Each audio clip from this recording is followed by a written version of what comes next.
Hello friends, welcome you all. आज हम reason IAS के 2 अप्रैल वाले डेली करंट अफेयर्स डिस्कस करेंगे। शुरुआत करते हैं हम अपने पहले आर्टिकल से। It is about the All India surveys जो लेबर ब्यूरो के द्वारा लॉन्च की गई है। तो क्या न्यूज है? बेसिकली लेबर ब्यूरो को 5 ऑल इंडिया सर्वे लॉन्च करनी है और फिलहाल उन्होंने 2 ऑल इंडिया सर्वे को इनिशिएट कर दिया है। आगे के जो बचे 3 ऑल इंडिया सर्विसेज है, मतलब सॉरी ऑल इंडिया सर्वेज है, वो बाद में लेबर ब्यूरो के द्वारा इनिशिएट किए जाएंगे। और ये जो आपके 2 सर्वेज हैं, तो आप देख सकते हो, all India survey of migrant workers और जो दूसरा है all India quarterly establishment based employment survey AQEES। और ये जो दोनों सर्वेज हैं उसे डेवलप और डिजाइन किए गए हैं लेबर ब्यूरो के ही द्वारा। और जब हम बात करते हैं डेवलप्ड एंड डिजाइन, तो इसका सिंपल सा मतलब है जो फ्रेमवर्क अडॉप्ट की गई होंगी, लाइक कौन कौन से डिटेल्स भरे जाएंगे या लिए जाएंगे, क्या डिटेल होंगे, किस प्रकार की डिटेल होंगी, ये सब लेबर ब्यूरो के द्वारा डिजाइन किए गए हैं to plug in the data gap on various aspects of labour and employment. And definitely ये इस बार का जो सर्वे होगा जिसमें जो डिटेल्स लिए जाएंगे, it will add evidence based policy making process. क्योंकि आपको भी पता है ये जो एविडेंस बेस्ड डाटा कलेक्ट किए जाएंगे, डेफिनेटली जो गवर्नमेंट इनकी मदद से better and real and more authentic policy making process में यूज कर सकेंगी। एंड खास बात ये रहेगी इस बार कि it will B paperless data collection and latest technology का भी इस्तेमाल किया जाएगा। और इसकी मदद से जो सर्वे कंप्लीशन करने में टाइम है उसकी भी बचत होगी। वो भी आप देख सकते हो 30 से 40% टाइम कंज्यूम कम होगा अगर हम पेपर डाटा कलेक्शन या फिर जो पहले के मेथोडोलॉजी के आधार पर हम लोग डाटा कलेक्शन करते थे उस वे में। अगर हम बात करें लेबर सर्वे की, तो आपको याद रखना होगा Labour Bureau Ministry of labour and Employment के अंतर्गत आती हैं and responsible for collection, publication of statistics and related information on the wages, earnings, productivity, absenteeism, labour turnover, industrial relation. तो ये सब कुछ डाटा ये कलेक्ट भी करती है एंड उसे रिलीज भी करती है। सबसे ज़्यादा इंपॉर्टेंट आपको ये याद रखनी है कि जो consumer price index for industrial workers है, याद रखना है CPI की बात नहीं कर रहे हैं हम यहाँ पर, CPI इंडस्ट्रियल वर्कर्स की बात कर रहे हैं। उसकी जो डाटा है ये लेबर सर्वे आपका यानी कि लेबर ब्यूरो रिलीज करता है, as well as rural labourers and agricultural labourers के जो डाटा हैं वो इन्हीं के द्वारा रिलीज किए जाते हैं। ये अच्छा से याद रखना है आपको कि CPI की जो डाटा है वो इनके द्वारा रिलीज नहीं होती है, लेकिन जो CPI इंडस्ट्रियल वर्कर्स के आपके डाटा है वो इनके द्वारा जरूर रिलीज किए जाते हैं। एंड आप देख सकते हो ये जो 5 ऑल इंडिया सर्वे लेबर ब्यूरो के द्वारा कंडक्ट किए जाने वाले हैं, इसमें जो पहले 2 कंडक्ट करनी शुरू कर दी गई हैं और ये जो 3 है वो धीरे धीरे करी जाएंगी। तो इसमें जो आपका all India survey of migrant workers है, ये बेसिकली स्टडी करेंगी the kind of employment related migration की, कौन सा वो एम्प्लॉयमेंट है जिसके कारण माइग्रेशन ज़्यादा होता है या कम होता है, एंड लिविंग कंडीशंस क्या है उनके द्वारा जो फेस की जाती हैं, एज वेल एज इम्पैक्ट क्या रहा COVID-19 का ऑन देयर वर्क, इनकी भी स्टडी की जाएगी। एंड वी विल बी, अगर हम बात करें all India quarterly establishment based employment survey, तो इसमें आपको एम्प्लॉयमेंट एस्टिमेट्स के डाटा कैप्चर किए जाएंगे, खासकर उन एस्टेब्लिशमेंट का हु इज एम्प्लॉइंग 10 और more workers as well as those जो 9 या फिर उससे कम वर्कर्स एम्प्लॉय करके रखे। तो याद रखना है it will provide the data of employment estimates for establishment of more than 10 और more workers as well as for those having employing less than 9 और उससे कम वर्कर्स। तो ये याद रखना है। एंड जो अन्य आपके सर्वेज होंगे उसमें से आपका all India survey on domestic workers है and it will estimate the number of domestic workers जो हमारे देश में है for the first time ever, ये आपका सर्वे किया जा रहा है। तो ये याद रखना है all India survey of domestic workers, ये पहली बार ऐसा होगा जब हम डोमेस्टिक वर्कर्स के एस्टिमेट्स को आकलन करेंगे, और डोमेस्टिक वर्कर्स की अगर हम बात करें तो ये जो आपकी खाना पकाने वाली या फिर जो मेड्स होती हैं या फिर जो अपने घर में काम करती हैं, उन्हें आप डोमेस्टिक वर्कर्स कह सकते हो। And we have the All India survey on employment generated in transport sector, and the next one will be all India survey of employment generated by professionals. और प्रोफेशनल्स की अगर हम बात करें तो it can be lawyers, it can be medical professionals, it can be cost accountants या CH. तो ये हमने अच्छे से लेबर ब्यूरो के द्वारा जो कंडक्ट की जाने वाली 5 ऑल इंडिया सर्वेज हैं, इनके बारे में जाना, और क्या ऑब्जेक्टिव है इनके बारे में भी जाना, एज वेल एज प्रीलिम्स के लिए क्या इंपॉर्टेंट है ये हमें जानना जरूरी है। सबसे पहली बात तो यही कि जो सीपीआई इंडस्ट्रियल वर्कर्स है ये लेबर ब्यूरो के द्वारा रिलीज की जाती है, और लेबर ब्यूरो आपका ministry of labour and Employment के अंतर्गत आता है। ये दो बातें आपको अच्छे से याद रहनी चाहिए। और वैसे ये जो आपके सर्वे किए जाएंगे, इनके रिपोर्ट तो आएंगे तभी इस पर चर्चा होगी, लेकिन लेबर ब्यूरो और उनके जो कुछ डाटा जो पब्लिश की जाती है उनके बारे में जरूर पता होना चाहिए। Now let's move to our next article. India set to exceed voluntary cut emission target. ये थर्ड बाइनल रिपोर्ट जो UNFCCC को सौंपी गई है भारत के द्वारा, है ना। और ये जो रिपोर्ट सौंपी गई है इंडिया के द्वारा UNFCCC को, ये मिनिस्ट्री ऑफ एनवायरनमेंट ने बेसिकली सबमिट की है towards the fulfillment of reporting obligation under the UNFCCC framework। आपको पता होगा UNFCCC के तहत we have the obligation कि हमें रिपोर्ट देने होते हैं UNFCCC को कि हम क्या क्या एक्टिविटीज कर रहे हैं for the fulfilment of the convention. तो अभी तक हमने 2 सौंप चुकी थी, ये तीसरा रिपोर्ट है जो इंडिया के द्वारा दिया गया है। एंड इस रिपोर्ट में भारत ने कहा है कि it is on the track to meet it voluntary declaration. और वॉलंटरी डिक्लेरेशन आपको भी पता होगा, इसको आप कहते हैं नेशनली डिटरमाइंड टारगेट्स, जो INDC कहते हैं ना, INDC टारगेट वही है। और भारत की one of the INDC target क्या है, वो है आपका to reduce the emission intensity of GDP by 20 to 25% from 2005 levels by 2020। तो ये आपका बेसिकली रिपोर्ट में कह रहा है। सो की अचीवमेंट्स भारत के द्वारा आप देखो क्या हुआ, तो भारत की जो इमिशन इंटेंसिटी है GDP की वो रिड्यूस हो गई है बाय 24% बिटवीन 2005 से 2016। तो ये काफ़ी अच्छी बात है। भारत लगातार जो इमिशन इंटेंसिटी है यानी कि green house gases emission intensity कह सकते हो ऑफ GDP, वो कम हुई है 24% से, और ये आपके 10 सालों में देखने को मिला है। एंड इंस्टॉल्ड कैपेसिटी जो सोलर एनर्जी की है भारत में, वो भी इंक्रीज हुई है by more than 14 times to 36.91 gigawatt in November 2020 के डाटा के तहत अगर देखा जाए तो। And cumulative renewable power, cumulative यानी कि आपका जो सोलर है, विंड है, ये सब हो जाते हैं, लेकिन यहाँ पर हाइड्रो पावर जो मोर देन 25 मेगावाट वाले उसको एक्सक्लूड करके बोला जा रहा है कि जो cumulative renewable power installed capacity है वो भी बढ़ी है by 2.6 times to 90.39 gigawatt in November 2020। And आप देख सकते हो फॉरेस्ट एंड ट्री कवर भी इंक्रीज हुए हैं बाय 1.65% बिटवीन 2015 टू 2019।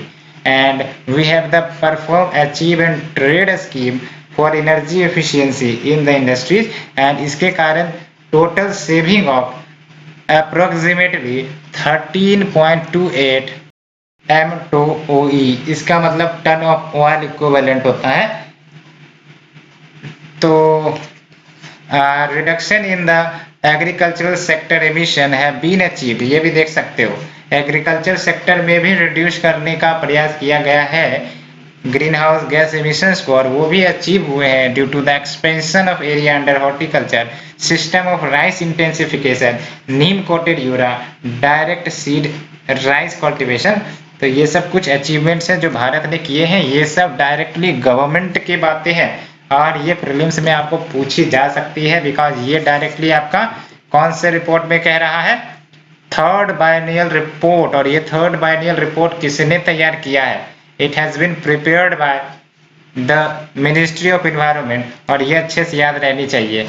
एंड ये तो आप बिल्कुल याद रखना, 2-3 पॉइंट, जैसे ये 24% रिड्यूस हुई है 2005 से 2016 के बीच, और ये भी याद रखना 14 टाइम्स बढ़ गई है, और ये भी याद रखना है कि आपको 2.6 टाइम्स हो गया है आपका रिन्यूएबल एनर्जी क्यूमुलेटिव अगर देखा जाए तो। और ये तो आपको याद रखना है, forest and tree cover has increase by 1.65% between 2015 and 2019। तो ये 4 पॉइंट्स आपको प्रीलिम्स के लिए अच्छे से याद रखने चाहिए। ऐसे ही क्वेश्चन पूछे जाते हैं, आप कंफ्यूज हो जाओगे, आंसर आपको ऐसे ही निकालने हैं। और बात करते हैं कुछ अन्य बातें, ये देख सकते हैं, मैंने आपको बोला कि इंडिया की अपनी ही INDCs है, और भारत की जो INDCs हैं इसमें आपका जो इमिशन रिडक्शन टारगेट देख सकते हो 33% to 35% का टारगेट भारत ने रखा है, emission reduction target of its GDP between 2005 से 2030। और यहाँ आपको ये याद रखना है कि ये 2030 की बात की जा रही है, और हमने जो ऊपर बात किया ये 2020 की बात चल रही है ना। तो 2020 तक भारत ने 20 से 25% का इमिशन इंटेंसिटी रिडक्शन कर लिया है, एंड 2030 तक भारत ने जो टारगेट रखा है वो 33% से 35% ऑफ GDP का रखा है। एंड बात करते हैं अन्य क्या इंडिसेस है भारत के, ये भी याद रखना है आपको।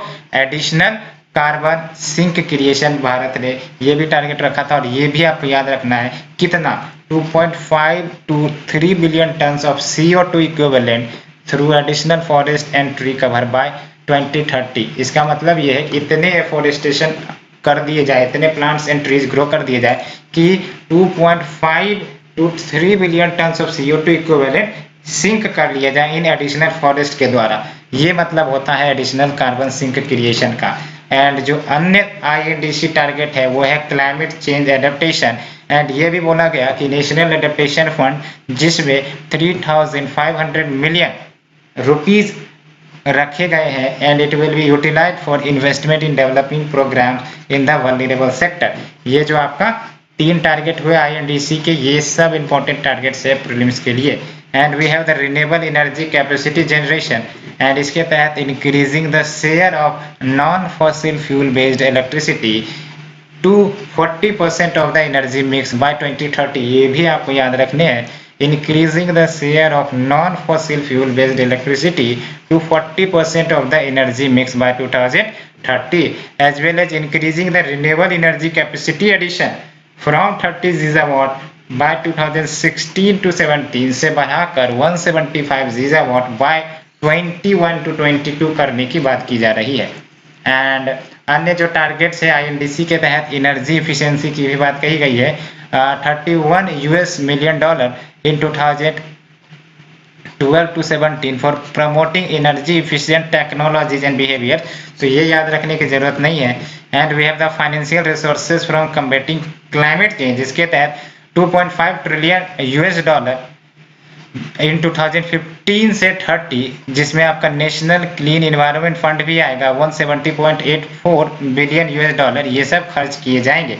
एंड अदर टारगेट्स में low carbon intensive life style through sustainable living. ये जो आपके 4 टारगेट है प्रीलिम्स के लिए बेहद ही महत्वपूर्ण है, क्वेश्चन पूछ लिए जाएंगे, आप कंफ्यूज हो जाओगे, आंसर निकालने में नहीं बनेगी, इसलिए क्लियरली आप INDCs के इन 4 टारगेट को तो रट ही लेना। सो ये बातें आप और ये जो हमने बोला, ये जो 4 की अचीवमेंट्स है भारत के, ये भी याद रखना। And now let's move to our next article. It is 17th BIMSTEC ministerial meeting, ये वर्चुअली हेल्ड हुई है।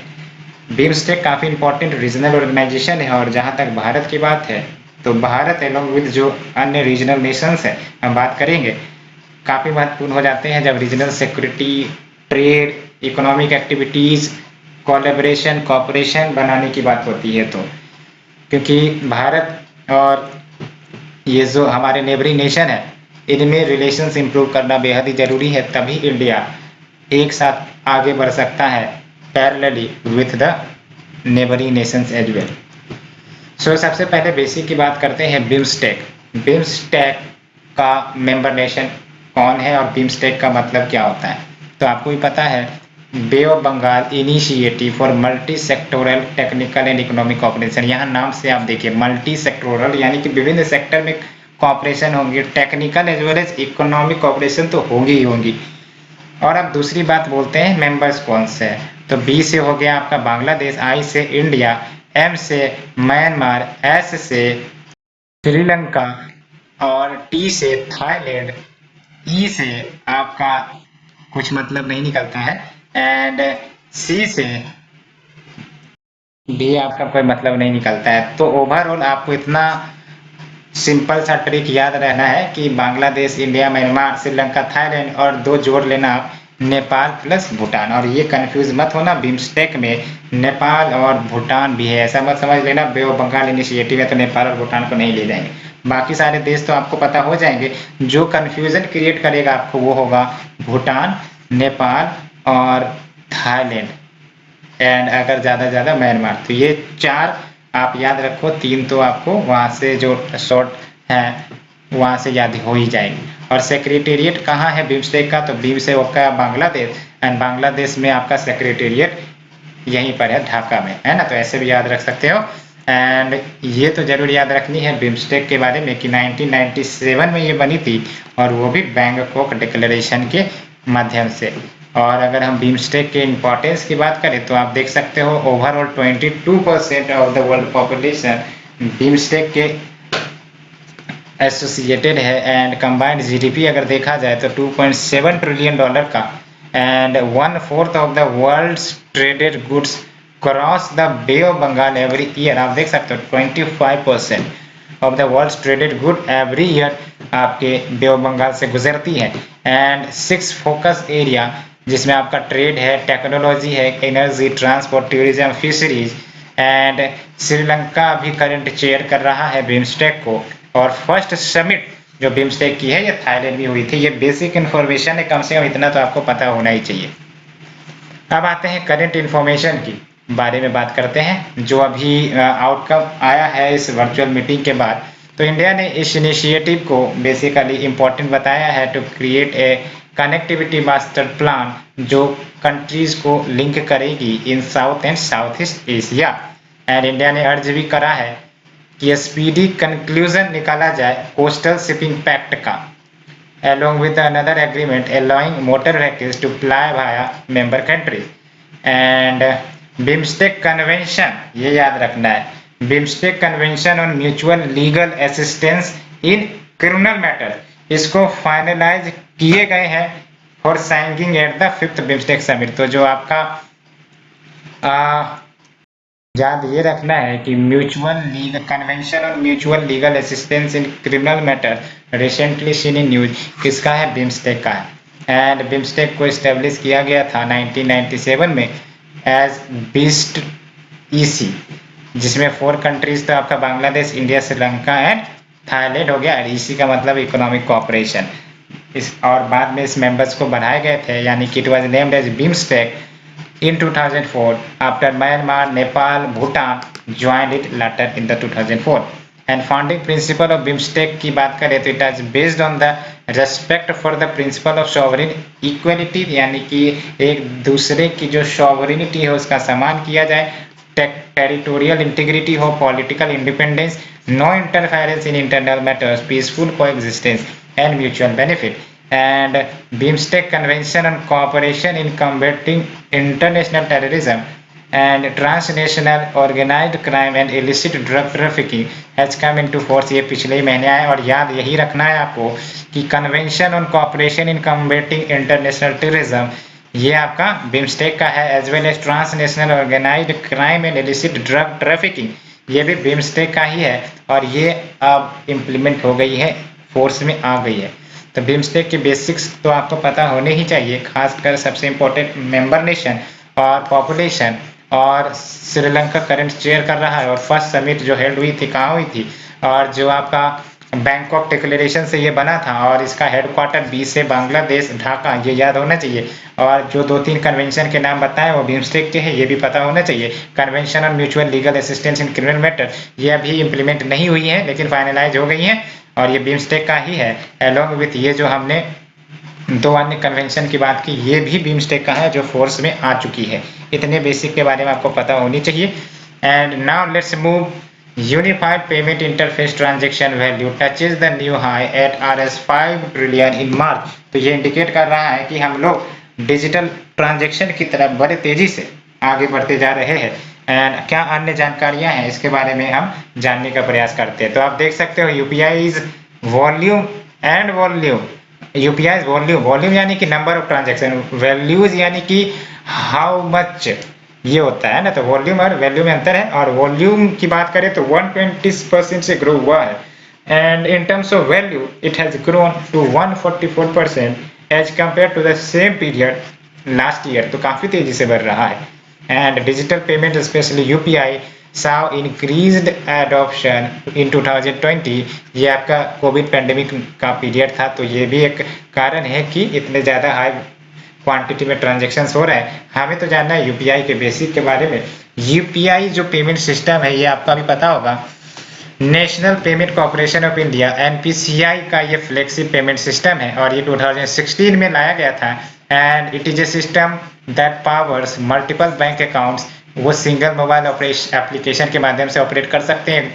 चाय कॉफ़ी सबके लिए जहाँ भी दुकानों में पेमेंट करना हो वो पेमेंट कर सकते हो। यू ऑल्सो हैव यूज्ड, कभी ना कभी तो आपने यूज किया ही होगा। And merging several banking feature, seamless funding, routing and merchant payments into one hood.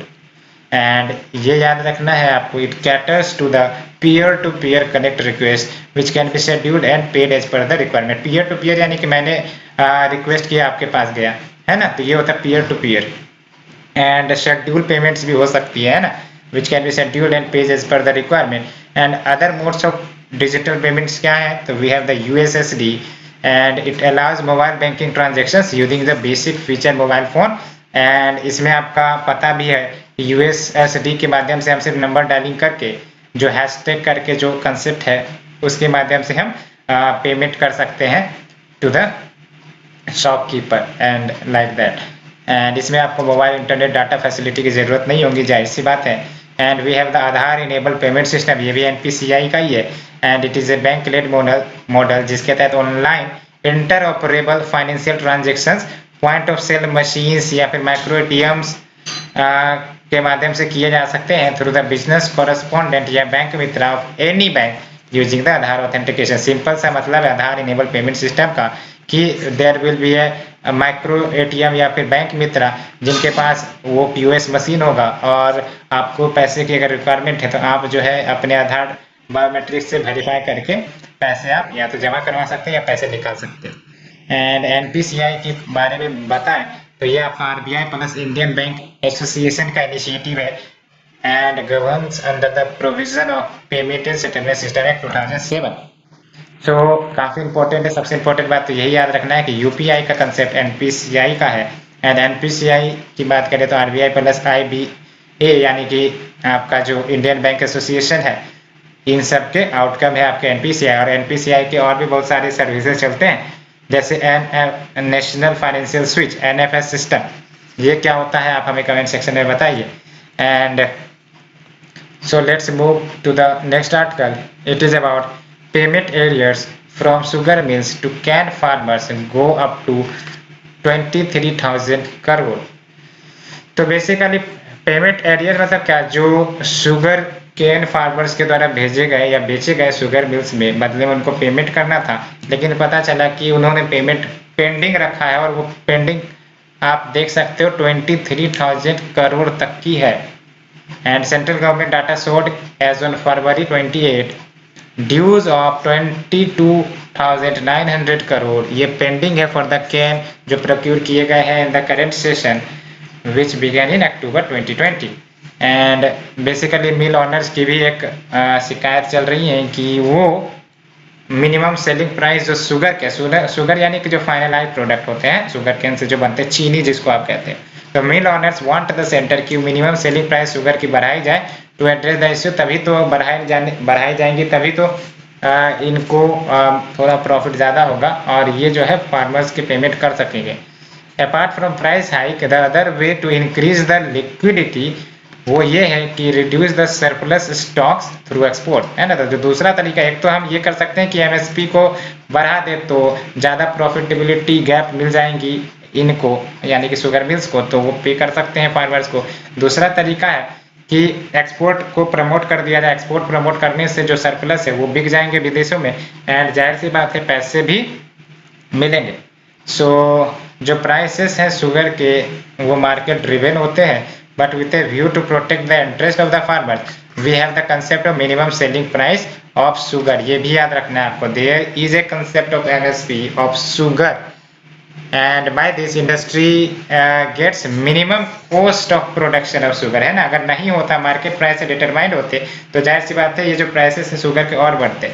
सो ये ऐसी स्थिति नहीं है, तो डेफिनेटली इनकी प्रॉफिटेबिलिटी ऐसे ही असर कर जाती है।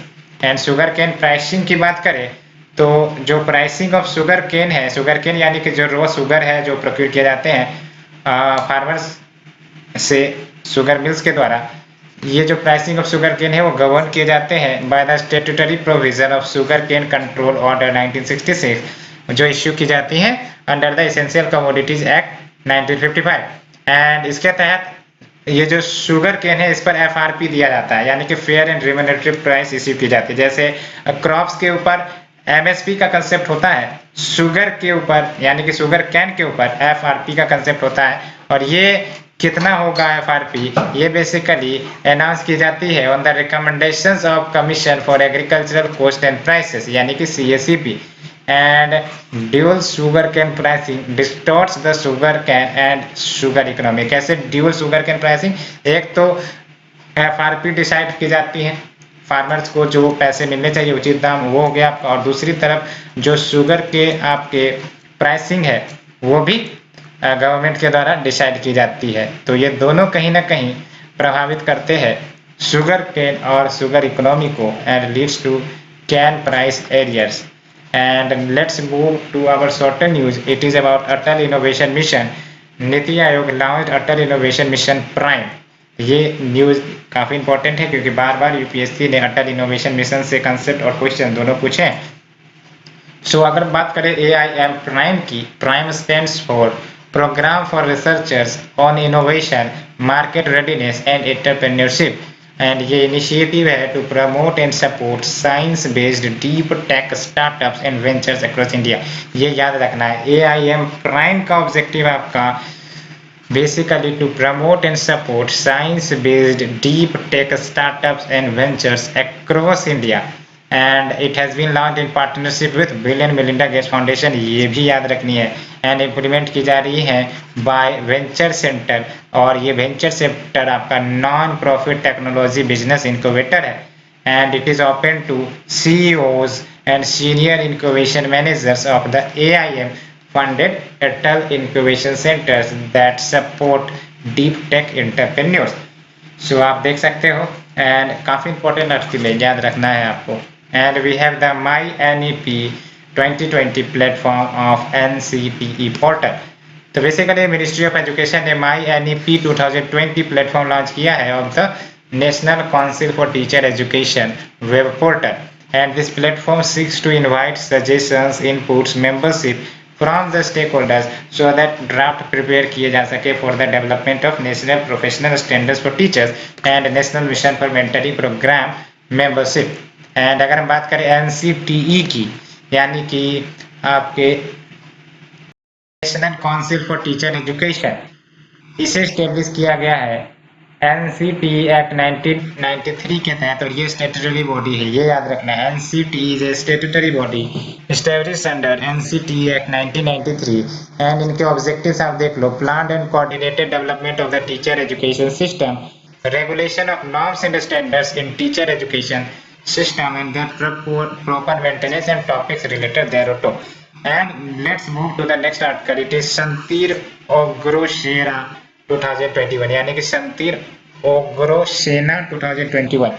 ये याद रखना है आपको, Shantir Ogroshena 2021 multinational military exercise है जो बांग्लादेश में होगा to commemorate the birth centenary of Bangladesh father of the nation Bangabandhu Sheikh Mujibur Rahman. आपको ही पता है बांगबंधु शेख मुजहिर रहमान ये बांग्लादेश के फादर ऑफ नेशन कहे जाते हैं and mark 50 years of liberation and Indian Army contingent will participate in the exercise along with Bhutan, Sri Lanka, Bangladesh army. इसी को हम कह रहे हैं मल्टीनेशनल मिलिट्री एक्सरसाइज। तो ये याद रखना है आपको, इंपॉर्टेंट है ये। And we have the wind pattern and ventilation index forecast. ये जो आपका wind pattern and ventilation index forecast याद रखना है, मिनिस्ट्री ऑफ नीति याद रखना है आपको, नीति आयोग के द्वारा नहीं बल्कि मिनिस्ट्री ऑफ अर्थ साइंस के द्वारा पब्लिश किए जाते हैं। Other initiative similar launch by the ministry where the Mausam app, जिसमें फोरकास्टिंग वेदर की जाती है of around 450 cities which will show the weather condition of the past 24 hours and up to 7 days. And Meghdoot app, जिसके तहत location and crop and live stock specific weather based agro advisory प्रदान किए जाते हैं farmers को, वो भी local languages में। And we have the Damini app and it has been developed by IITM for lightning warning. इससे आप यूज करके देखना, काफी इंपॉर्टेंट है। दामिनी ऐप काफी महत्वपूर्ण भी है। एंड वी हैव द दादा Saheb Phalke award. And news क्या रही है, तो जो रजनीकांत साहब है इनको नॉमिनेट किया गया है for this coveted award for his contribution as an actor, producer, screen writer. And ये जो अवार्ड है दादा साहेब फाल्के अवार्ड 1969 में इंट्रोड्यूस की गई थी by the government to honour the father of Indian cinema Dhundiraj Govind Phalke, जिनको हम दादा साहेब फाल्के भी कहते हैं। And he made the first Indian feature film Raja Harishchandra, ये आपको पता होना चाहिए, है ना। He made the first Indian feature film Raja Harishchandra 1913 में। And the award is announced by the Ministry of Information and Broadcasting and recognizes the contribution of film personalities and their outstanding contribution to the growth and development of Indian cinema. And जो first recipient थे इस award के, ये भी याद रखना है, देविका रानी। तो ये थी हमारी आज की डिस्कशन। होप आप लोगों को पसंद आई हो। अगर पसंद आ रही है तो प्लीज़ लाइक शेयर सब्सक्राइब जरूर करें। Thank you friends, thank you very much.